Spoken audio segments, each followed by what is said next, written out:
আলিপুরদুয়ার জেলা হাসপাতালে বোমাতঙ্ক। বুধবার দুপুরে আলিপুরদুয়ার জেলা হাসপাতাল চত্বরে বোমাতঙ্ক ছড়ায়।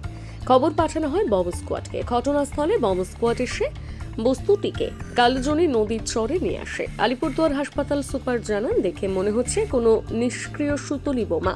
বলছে অনেক দিন থেকেই নাকি দেখছে একটা পেটোর মতো দেখতে বা বোমের মতো দেখতে, কিন্তু ইনঅ্যাক্টিভ সেটা বোঝা যাচ্ছে। মানে ময়লা ধুলোবালি এবং গাছের শেকড় টেকড় দিয়ে এমনভাবে আছে আর কি। ভয়ের তো কোনো ব্যাপার মনে হচ্ছে না। এবং একজন যেমন এই আমরা এখানে অ্যাকচুয়ালি রাত্রি 10টা-11টা পর্যন্ত ব্যাডমিন্টন খেলি এখানে, এবং অনেকেই হতে আতঙ্ক তো আছে। হঠাৎ করে একটা কিছু দেখলে তো আতঙ্ক হয়, কিন্তু বেসিক্যালি আতঙ্ক করে লাভ নেই আর কি। যেটা দেখা যাচ্ছে সেটা যদি বোমও হয় সেটা মানে নিষ্ক্রিয়ই আছে।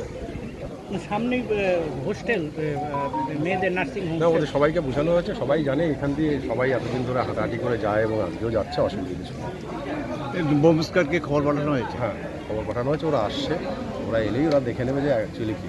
আপনারা কখন দেখেছেন? আজকেই 11টা সাড়ে 11টা নাগাদ। কখন দেখা?